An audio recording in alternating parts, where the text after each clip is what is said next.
Boa noite, comunidade. Espero que todos estejam bem. O que vou contar aconteceu há alguns anos, quando minha família e eu tivemos que voltar ao povoado onde crescemos em Minas. Não vou dizer exatamente qual é, porque ainda tenho familiares lá, e o que vou relatar pode ser perigoso. Todavia é um lugar pequeno, onde tudo ainda gira em torno da igreja e das festas religiosas. Naquele ano voltamos por um motivo muito triste. Minha mãe havia sido diagnosticada com câncer. Os médicos na cidade foram muito claros conosco. Havia tratamento, sim, mas também disseram algo que ninguém nunca quer ouvir, que provavelmente já não restava muito tempo.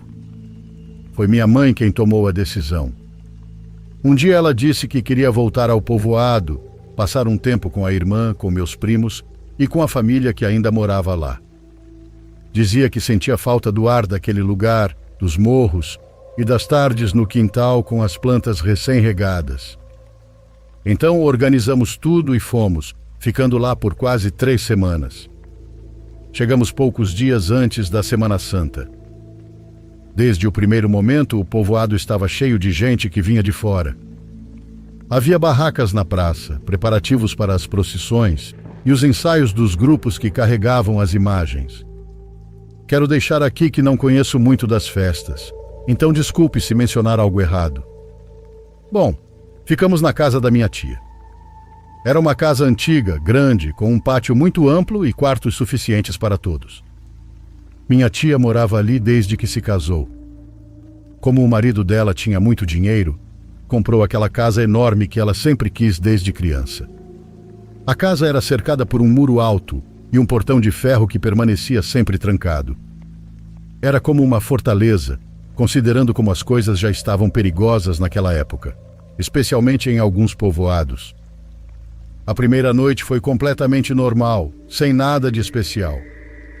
Minha mãe estava cansada da viagem, então jantamos algo leve e fomos dormir cedo. Mas na segunda noite, algo estranho começou. Minha mãe foi a primeira a mencionar.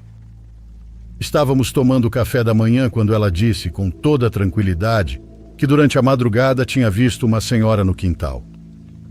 Pensamos que fosse alguma vizinha ou alguém que entrou por engano, mas minha tia negou na hora. Disse que isso era impossível. O portão sempre ficava trancado e, além disso, a grade era tão alta que ninguém conseguiria entrar sem se machucar. Muito menos uma senhora. Minha mãe insistiu. Disse que tinha visto uma mulher parada perto de uma das janelas que não fazia nada e apenas olhava para dentro. E comunidade, ela contou isso de um jeito tão simples, como quem relata algo sem muita importância. Mas minha tia ficou quieta por um tempo e depois disse algo que na hora eu não entendi bem. Ela comentou que talvez fosse a antiga dona da casa. Fiquei olhando para minha tia e ela explicou que quando ela e minha mãe eram crianças, ali morava uma senhora que morreu. A família acabou abandonando a casa, até que muitos anos depois eles puderam comprá-la. Disse que se lembrava bem da mulher caminhando pelo quintal quando passava por ali, sempre com um vestido escuro e um véu, porque ainda era costume que algumas mulheres viúvas ficassem de luto até a morte. Mas minha tia também acrescentou algo importante. Aquela mulher nunca tinha aparecido antes. Ela acreditava em fantasmas, pois já tinha visto algumas coisas estranhas, mas jamais houve qualquer sinal de que aquela senhora ainda vagasse por ali, na casa que um dia foi sua. Antes mesmo de conseguir processar tudo aquilo, naquela mesma noite fui eu quem a viu. Acordei ao ouvir passos do lado de fora da janela. Eram passos de alguém caminhando cuidadosamente sobre a terra. Abri os olhos e me aproximei um pouco da janela, que ficava ao lado da minha cama. Ela dava para o quintal dos fundos. E lá estava. Uma mulher parada a alguns metros da casa. Não se movia, apenas olhava para a janela. Era difícil vê-la com total clareza, porque a iluminação vinha de uma lâmpada fraca no quintal, mas consegui perceber que vestia uma saia longa preta. A primeira coisa que pensei foi que alguém tinha invadido a casa, ou talvez eu quisesse acreditar nisso. Mas logo lembrei de algo. O quintal era enorme e completamente fechado. Ninguém poderia entrar ali sem abrir o portão ou pular o muro. A mulher não fez nada, só ficou ali por alguns segundos, olhando. Depois caminhou em direção à parte mais escura e desapareceu. No dia seguinte, a primeira coisa que fiz foi contar para minha tia. Ela não se surpreendeu tanto quanto eu esperava. Disse que era estranho, sim, mas que durante a Semana Santa sempre acontecem coisas incomuns. Segundo as pessoas de lá, nesses dias o mundo dos vivos e o dos mortos se aproximam. Depois ela disse algo que ficou na minha cabeça. Talvez aquela presença tivesse relação com minha mãe, com a doença dela, com o fato de estar tão próxima da morte e com a forma como toda a família estava sensível a isso. A morte estava ali, muito perto de nós. Não quis continuar falando sobre o assunto, mas naqueles dias o ambiente na casa ficou estranho. Porque todas as noites alguém via a mulher no quintal. Às vezes minha mãe, às vezes eu. Uma vez até um dos meus primos disse tê-la visto perto da árvore no meio do quintal. Sempre do mesmo jeito, em silêncio, parada ou caminhando devagar, sem fazer barulho, como se estivesse observando a casa. Enquanto tudo isso acontecia, o povoado estava completamente envolvido nas celebrações da Semana Santa. Vi procissões, missas e encenações. Na quinta-feira à noite, fomos à procissão principal, aquela que percorre quase todo o centro. Terminou por volta das 10h30. Meus pais voltaram para casa, porque minha mãe já estava no limite, mas eu decidi ficar mais um tempo caminhando. Ainda havia gente na praça, algumas barracas vendendo café e pão. Depois de um tempo, me afastei. Queria ficar sozinho. Não sei bem explicar porquê, mas estava lidando com algumas dores amorosas que voltavam à minha cabeça naquele momento. Segui por uma das ruas que descem em direção à igreja antiga. É uma igreja de pedra, muito velha, cujo teto já tinha desabado. Hoje em dia só é usada em ocasiões específicas. A rua estava quase vazia. Foi ali que vi algo estranho. No começo pensei que fosse outra procissão, mas não era como as outras. Havia umas 12 pessoas caminhando em fila e todas usavam túnicas escuras. Não havia música, nem velas, nem orações. Estavam em completo silêncio. 4 delas carregavam algo coberto por um pano preto. Pelo formato, parecia um caixão. Os outros caminhavam ao redor, igualmente em silêncio. Eles seguiram por um caminho que passa atrás da igreja antiga, em direção a um terreno meio abandonado. Não sei porquê, mas decidi segui-los. Fui me aproximando pelas sombras, encostado nas paredes, tentando não ser visto. Chegaram ao terreno e pararam. Os 4 que carregavam o objeto o colocaram no chão. Foi então que consegui ver melhor. Era sem dúvida um caixão estreito, de madeira escura. Todos ao redor se ajoelharam. Um deles levantou o pano preto e abriu a tampa. Eu não conseguia ver o que havia dentro, mas no momento em que a tampa foi aberta, ouvi um golpe. Depois outro. E mais um. Juro para vocês que naquele instante, todos estavam afastados do caixão. Era como se algo tivesse batido de dentro.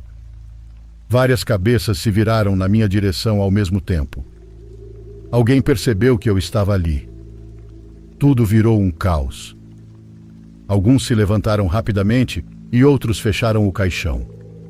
Alguém gritou algo e vários começaram a se dispersar. Por sorte, acho que ninguém veio atrás de mim. Mesmo assim, saí correndo. Não parei até chegar à praça, onde felizmente encontrei meu primo que estava me procurando.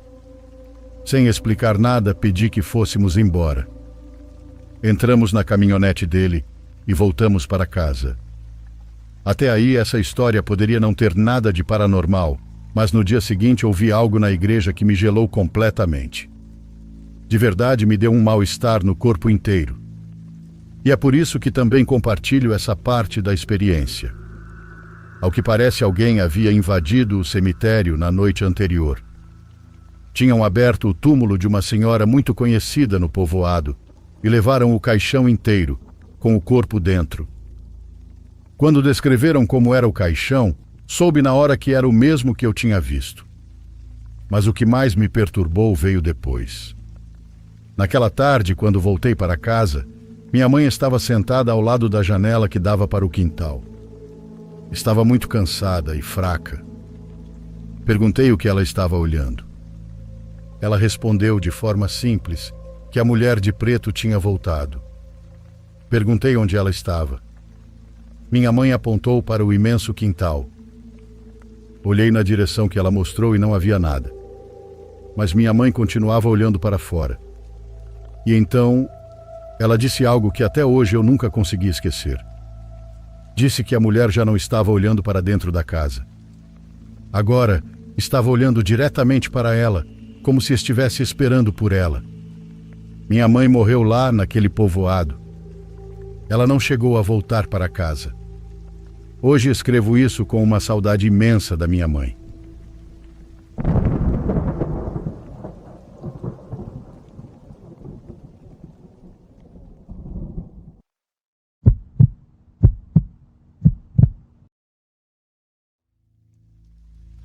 Uma vez já me aconteceu de, por estar distraído, acabar perdendo um voo. Inclusive já tinham avisado para a gente não tirar os olhos dos painéis. Sou bem acostumado com aeroportos, porque viajo constantemente a trabalho. Uns 80% das vezes vou para Campinas. Naquela ocasião eu já estava voltando para João Pessoa. O voo tinha 2 horas de atraso, e o clima naquela sala de embarque era de puro mau humor. Um desconforto geral. Eu não sou do tipo que se distrai fácil, muito menos gosto de me distrair em aeroporto. Mas em um momento, não sei como, fiquei completamente absorto olhando para o nada. Foi aí que alguém aproveitou para se aproximar e me deu um susto que quase me tirou o ar. Eduardo, ele disse. Me chamou pelo nome. Virei para ele e, sendo bem sincero, não fazia ideia de quem era. Fiz o possível para tentar lembrar, mas foi impossível. Ainda assim, como a gente tenta ser educado, cumprimentei fingindo que o reconhecia, esperando que ele soltasse alguma pista antes que eu tivesse que passar pela vergonha de perguntar de onde nos conhecíamos. E digo vergonha porque ele falava comigo como se me conhecesse muito bem. Ele disse que era da época da faculdade. Isso já me fez pensar. O grupo em que eu precisava procurar o rosto dele ficou menor, mas por mais que eu analisasse, não vinha nada à minha memória. Nenhum traço, nenhum detalhe, nem o formato dos olhos. Nada que me fizesse clicar. Talvez fosse algum colega de matéria que não marcou muito. Então ele começou a soltar nomes e datas. Falou dos primeiros semestres, daquela garota de relações internacionais de quem eu gostava muito, e das 2 vezes em que compramos prova de uma matéria difícil. Me lembrou das tardes em que a gente se perdia nos bares perto da faculdade e até do dia em que encontramos uma barata dentro de um copo de caldo de cana numa lanchonete. O cara estava descrevendo uma fase da minha própria vida que eu lembrava perfeitamente. Eram situações, detalhes e momentos que só alguém que esteve ali, colado comigo, poderia conhecer. Ou seja, alguém do meu círculo de amigos. Mas ele não se parecia com nenhum deles. Eu olhava para ele e só conseguia ver um completo estranho. Era uma sensação muito esquisita. Ele se aproximou um pouco mais e abaixou a voz. Você lembra daquela vez em que a gente marcou de se encontrar na casa da Luana? Um arrepio subiu pela minha nuca. Luana, a que morava na esquina da igreja. Aquela que tinha um santo lá no alto, numa posição que parecia que ia se jogar na rua. Ele continuou. Ficamos um tempão dentro do carro esperando o João descer, lembra? O Roberto não parava de buzinar porque já estávamos atrasados. Eu sentia como se a sala de embarque estivesse encolhendo. As vozes dos outros passageiros viraram um zumbido distante. Parecia que só existíamos eu e ele ali. Mais tarde, aquele amigo do Roberto, o do Civic bonitão, alcançou a gente, lembra? Ele disse que todo mundo entrou no banheiro de um posto e que a Luana teve que usar o masculino. As memórias que ele estava recitando começaram a se reproduzir na minha cabeça, detalhe por detalhe. Era perturbador. Depois fomos todos espremidos até caber direito. A gente estava lá atrás, né? Fomos expulsos do lugar de madrugada. Estava fazendo muito frio naquele dia. O Roberto estava dirigindo, jurando que dirigia melhor bêbado do que sóbrio, e quando a gente entrou na lateral, aquele cara fez uma pausa. Lembra do barulho da batida? Minha respiração travou. Lembra da sensação de passar por cima daquele volume? Lembra do som de algo estalando? Todos nós descemos do carro naquela noite. O corpo estava lá, a alguns metros, retorcido no asfalto. Não se mexia. Cara, estava feio. Muito feio. Era doido ver como o corpo tinha ficado. Eduardo, não foi sua culpa.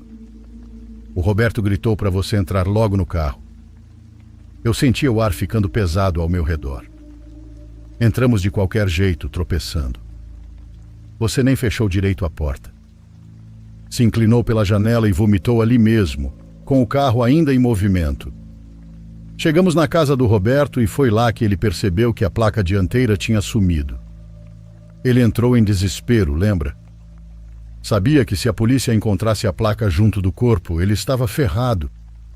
Ele contou para o pai o que tinha feito e o pai mandou alguém buscar a placa, até porque o carro era dele. O homem no aeroporto começou a arregaçar a manga da jaqueta. Ainda bem que eu decorei o número da placa. Na parte de cima do braço, ele tinha tatuado exatamente aquele número. Ele ficou em silêncio por um segundo, como se saboreasse o peso que tinha se formado entre nós dois. Eu não conseguia tirar os olhos daquela tatuagem. Agora você já lembrou quem eu sou? Já estão chamando meu voo. Eu soltei, mesmo sendo a mentira mais desesperada que já disse na vida. Levantei do assento e olhei rapidamente o painel. O voo ainda estava com status de atrasado, mas não importava. Peguei minha mochila e comecei a andar pelo corredor. Meu coração batia com força contra as costelas e minhas pernas pareciam que iam falhar a qualquer momento. Eu sentia o olhar dele cravado na minha nuca. Não queria olhar para trás, mas então tive a sensação de que ele estava me seguindo. Olhei. O homem não tinha se mexido nem 1 milímetro. Continuava sentado, com o corpo levemente inclinado para frente, exatamente na mesma posição de quando falava daquela noite. Era uma imagem saída de um pesadelo. As pessoas se moviam ao redor dele. Tinha gente arrastando malas, crianças chorando, gente passando para lá e para cá, e ele ali, imóvel, como uma estátua. Os olhos dele me acompanharam o tempo todo. Ele não piscava. Não fez nenhum gesto para me impedir. Só ficou me olhando com aqueles olhos. Os mesmos olhos que eu vi na noite do acidente.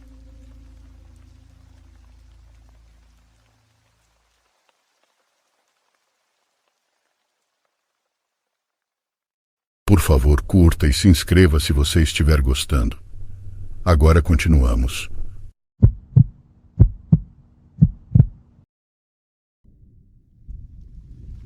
Esta história não aconteceu diretamente comigo, mas com alguém muito próximo.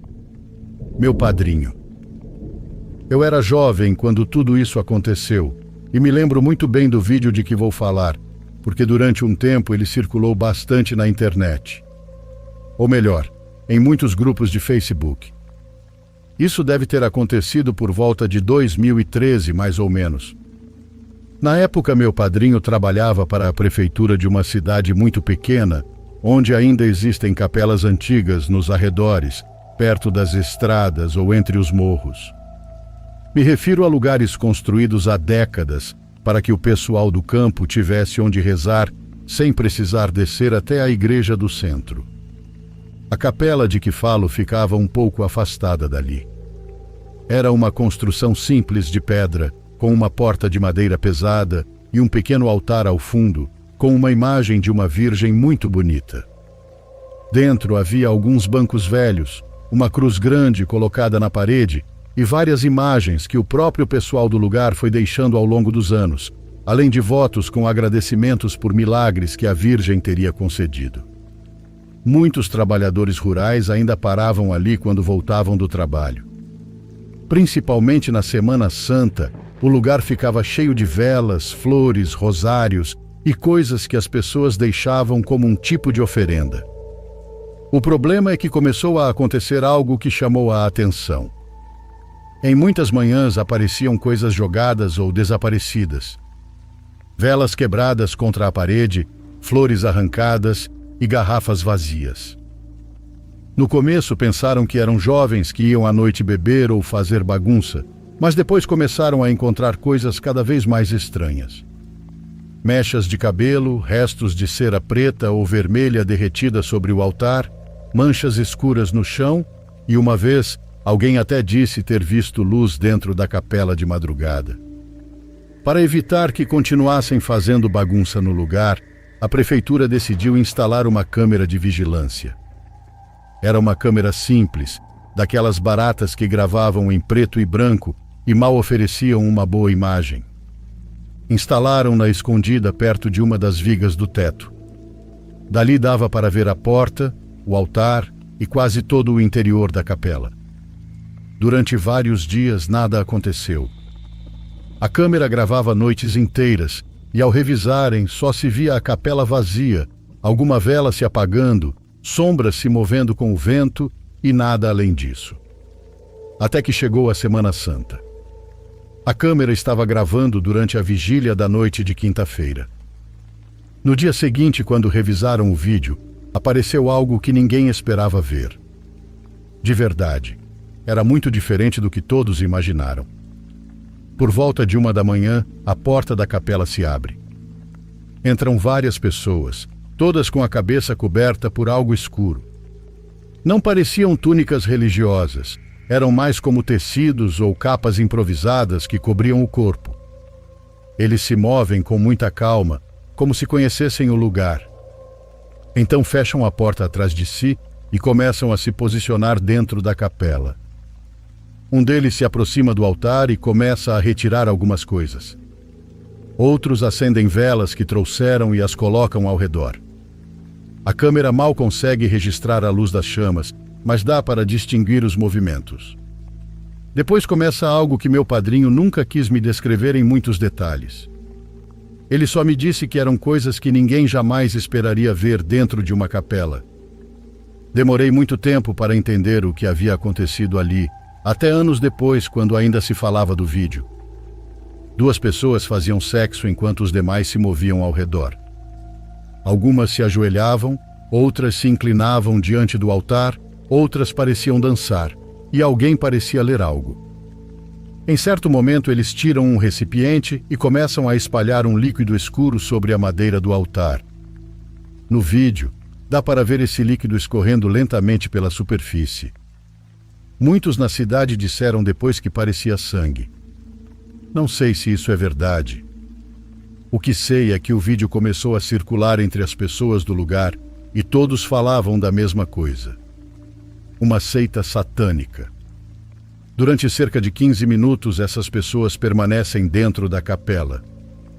Depois começam a apagar as velas, recolhem algumas coisas e saem pela porta. A capela fica vazia outra vez. Essa foi a parte do vídeo que realmente ficou famosa. Durante semanas foi compartilhado em grupos de Facebook. Muitos assistiam por curiosidade, por morbidez, para ver o que aquele grupo fazia dentro da capela. Mas ninguém estava falando de outra coisa que aparecia na gravação, até que alguém decidiu baixar o vídeo e clareá-lo um pouco, ajustando o brilho. Não sei exatamente quem foi, nem se era alguém de fora que teve acesso a ele. Mas quando essa versão mais clara começou a circular, aconteceu algo estranho.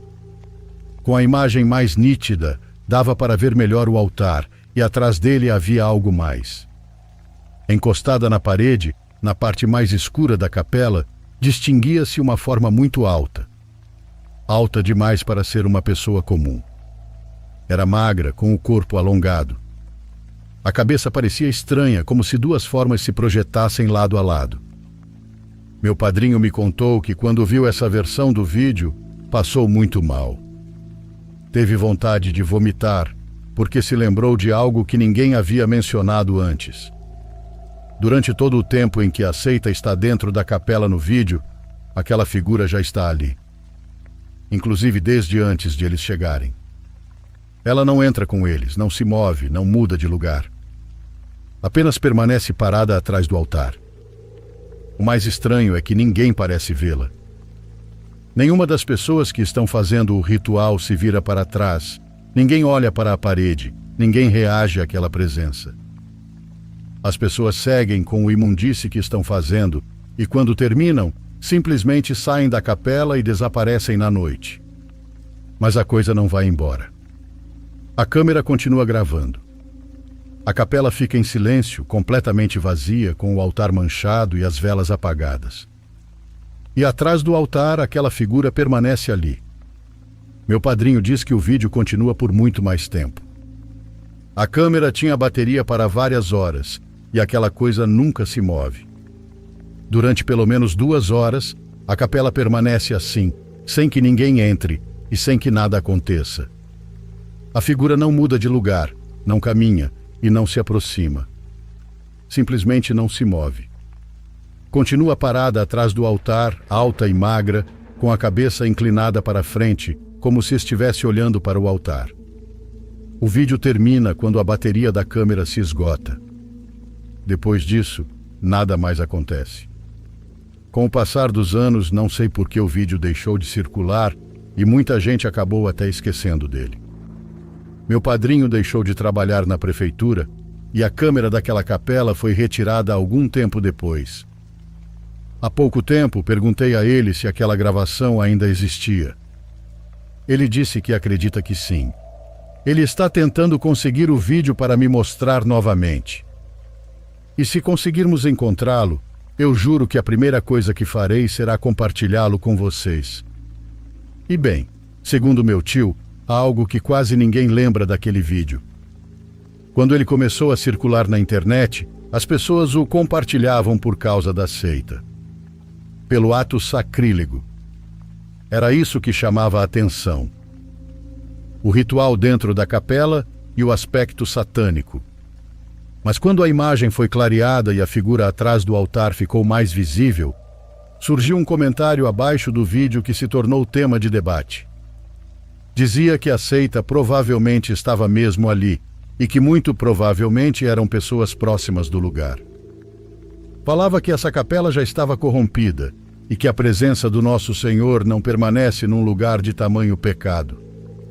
Talvez seja por isso que desde então ninguém mais volte lá.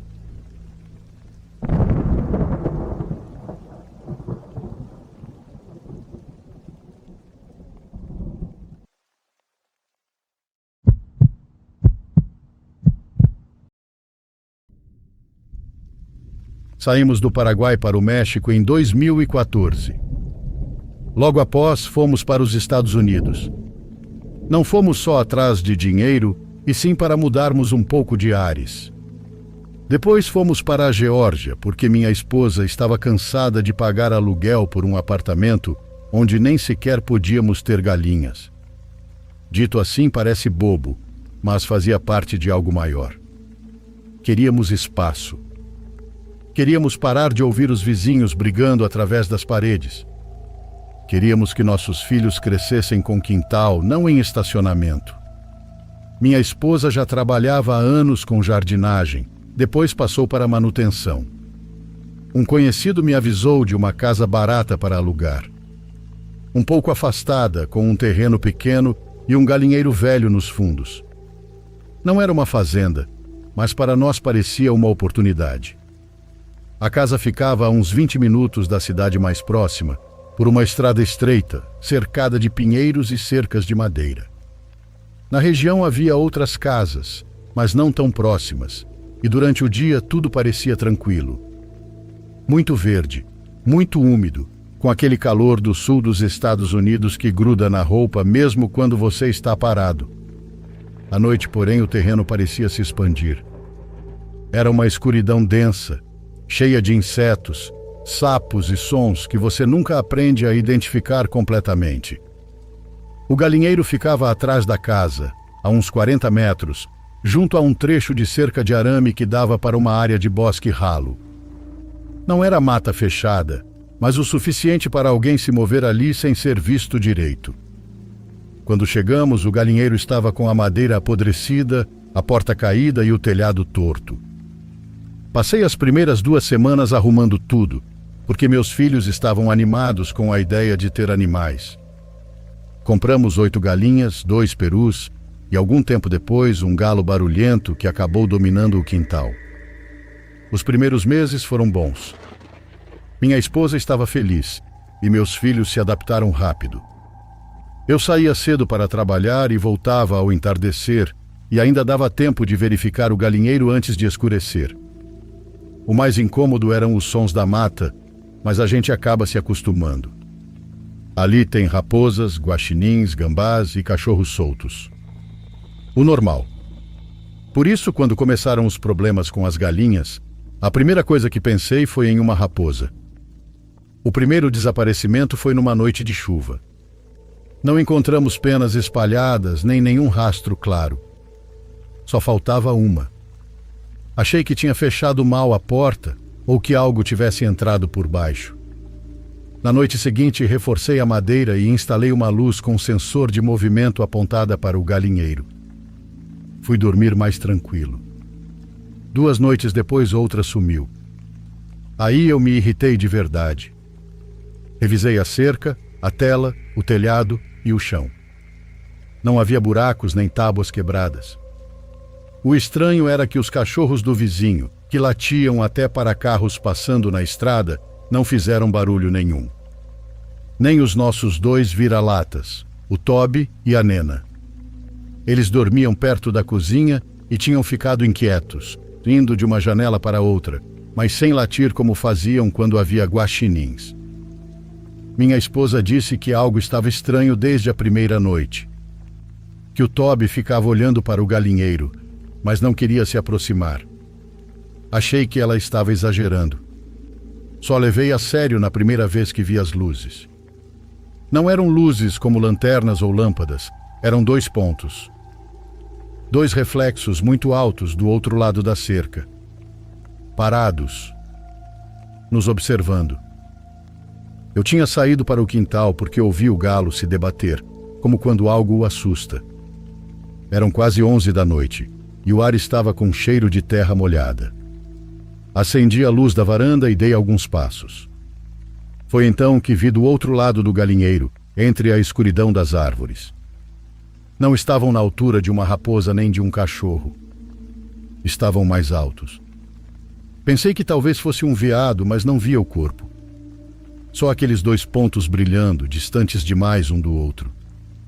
Fiquei parado e os olhos também. Ainda não senti medo.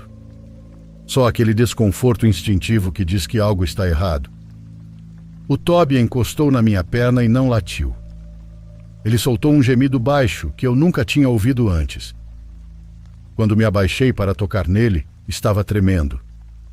Olhei novamente para a cerca e os olhos já não estavam lá. Não saíram correndo. Não se moveram. Simplesmente desapareceram. Naquela noite dormi mal. No dia seguinte, fui falar com o vizinho mais próximo, um americano chamado Carr. Ele criava cabras e galinhas. Contei o que tinha visto e ele disse que naquela região apareciam coiotes, às vezes cachorros selvagens e até algum urso negro magro em certas épocas. Mas quando mencionei os olhos tão altos, ele ficou pensativo por tempo demais. Depois me fez uma pergunta estranha. Ele me perguntou se os animais apareciam meio comidos ou se simplesmente desapareciam. Respondi que apenas desapareciam. Ele não disse mais nada. Só recomendou deixar a luz da varanda acesa à noite e não ir até o galinheiro se os cachorros não quisessem se aproximar. Essa frase ficou na minha cabeça. Os ataques continuaram. Às vezes faltava uma galinha, às vezes encontrávamos penas, mas nunca um estrago completo. Era como se algo pegasse o que queria e fosse embora sem pressa. Comecei a colocar mais luz. Reforcei a tela de novo e preguei tábuas. Deixei a espingarda carregada atrás da porta da cozinha. Minha esposa disse que, se fosse necessário, vendêssemos as aves. Mas aquilo me irritou. Não pelas galinhas, mas pela sensação de que algo estava cercando a casa e avançando, pouco a pouco. Uma noite o barulho foi diferente. Foi como se algo tivesse batido contra a madeira do galinheiro com o próprio corpo. Acordei na hora, e minha esposa também. Ficamos em silêncio. O impacto se repetiu. Depois, um leve arrastar na terra. Levantei para pegar a espingarda, mas minha esposa segurou meu braço e pediu que eu não saísse. Disse aquilo com a firmeza de quem já tomou uma decisão. Mesmo assim, olhei pela janela da cozinha. A lâmpada do galinheiro estava acesa e a porta continuava fechada. Os cachorros pulavam na varanda, mas não estavam olhando para o galinheiro. Olhavam para a mata colados à casa. Então eu vi algo passar. Não inteiro, só uma parte. Algo preto cruzou atrás do galinheiro. Era grande demais para ser uma raposa e baixo demais para ser um veado. Mas tinha um comprimento estranho, como se estivesse encurvado. Consegui ver o dorso e uma cabeça alongada que se moveu entre as sombras de um jeito que não me agradou nem um pouco.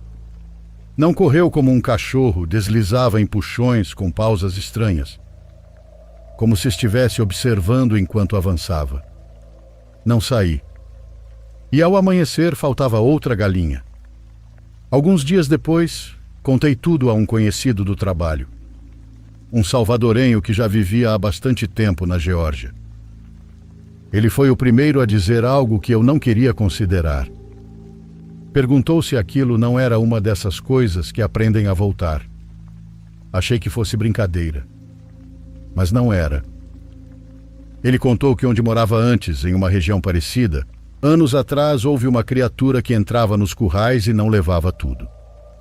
Só o suficiente. Disse que um velho falava que algumas dessas coisas, quando experimentam animais em uma casa, voltam uma e outra vez até que alguém saia para vê-las de perto.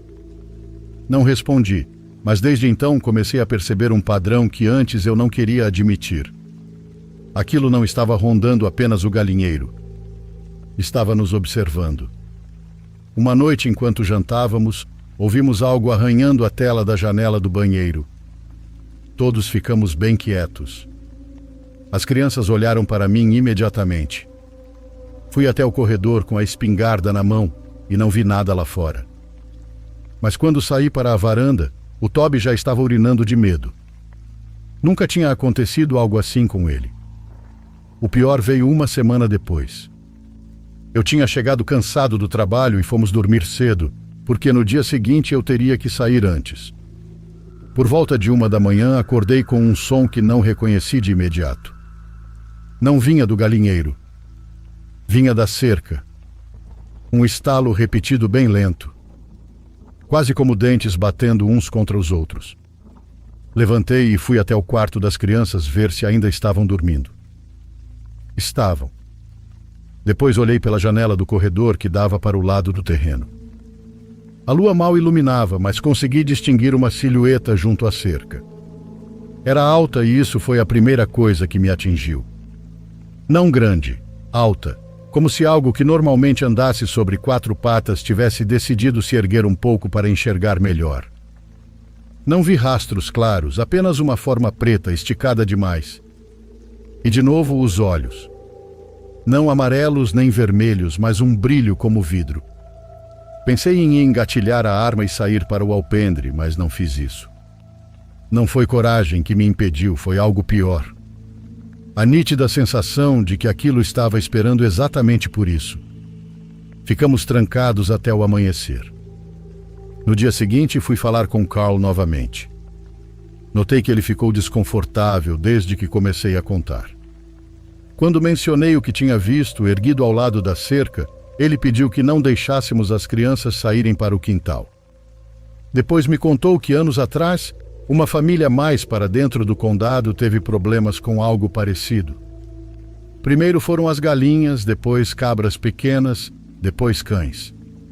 Uma noite o marido saiu com uma lanterna para procurar a coisa e o encontraram ao amanhecer com uma mordida no rosto. Ele nunca soube explicar direito o que fez aquilo com ele, só repetia que a criatura magra tinha se erguido diante dele. Sentiu o estômago gelar. Naquela mesma tarde decidi que ia acabar com aquilo. Não porque me sentisse corajoso, mas porque já não dava mais para viver vigiando o galinheiro e o bosque todas as noites. Movi uma caminhonete velha e a deixei perto do curral, de modo que me desse um ângulo melhor. Apaguei as luzes do alpendre, preparei a espingarda e me sentei na caçamba com uma lanterna na mão. À meia-noite ainda não tinha acontecido nada. Por volta de 1 da manhã, os cães começaram com aquele gemido baixo que eu já conhecia. Algo se mexeu dentro do galinheiro uma vez e então tudo ficou completamente em silêncio. Depois ouvi os passos. Não eram cascos nem patas rápidas, eram passos leves como de algo que sabia exatamente onde pisar para não fazer barulho. Vi primeiro os olhos. Estavam muito mais perto do que eu esperava. Depois, o dorso preto surgiu na faixa de sombra atrás do galinheiro. A criatura parou e baixou a cabeça em direção à madeira, como se estivesse cheirando. Percebi na hora que era maior do que eu tinha imaginado. Parecia uma mistura mal feita de um cão enorme com outra coisa. O pescoço era longo, o peito muito estreito e os ombros altos. Quando avançou um pouco mais de lado, vi que uma das patas dianteiras terminava em algo mais parecido com uma mão alongada. Aquilo não era uma pata normal. Senti o corpo inteiro gelar. A coisa ficou imóvel, escutando. Então virou a cabeça na minha direção. Ela não podia ter me visto direito, pois eu estava dentro da caçamba, com a lanterna apagada, mas ainda assim me sentiu. Tenho certeza disso. Deu 2 passos na direção da caminhonete, lento demais para um animal com medo. Acendi a lanterna e ergui a espingarda no mesmo movimento. A luz bateu direto nela e por um segundo eu a vi. O rosto era alongado e lembrava o de um cão magro, mas não completamente. A boca parecia se abrir demais para trás. Ficou me encarando como se estivesse surpresa. Não com a luz, nem com a arma, mas com o fato de eu ter decidido me mostrar. Atirei. Não sei se acertei. O disparo ecoou, os cães enlouqueceram e a coisa disparou em direção à cerca com uma velocidade impossível. Não correu como um cão, deu um salto longo, tocou a grade com as mãos e a atravessou como se não pesasse nada. Depois disso, sumiu entre as árvores. Quando se foi, o que ficou foi o cheiro. No Paraguai trabalhei com galvanização e o senti na hora o cheiro de ácido. Ao amanhecer, encontrei algumas gotas escuras perto da cerca, mas não o suficiente para formar um rastro claro. Também havia marcas fundas no chão que eu não soube identificar. Carl veio vê-las e ficou em silêncio por vários minutos. Depois me ajudou a levantar uma cerca mais alta e a mover o galinheiro para mais perto da casa. Naquela noite, não voltou. Nem na seguinte. Nem na outra. A calma retornou tão devagar que levamos semanas para confiar novamente. Os cães pararam de tremer e as crianças voltaram a brincar no quintal até um pouco mais tarde. Mas eu não. Vendemos a maior parte das aves no mês seguinte e ficamos apenas com 2 galinhas por um tempo, mais próximas do alpendre. Nunca mais perdemos animais. Às vezes digo a mim mesmo que era apenas um cão selvagem ou algum animal doente. Repito isso porque soa melhor do que aceitar outra coisa. Mas há algo que não me deixa encerrar essa explicação. A maneira como ela me olhou diante do disparo. Não com raiva, não com medo, mas como se aquela coisa já tivesse voltado muitas vezes a muitas casas e soubesse exatamente até onde podia se aproximar antes que alguém puxasse o gatilho.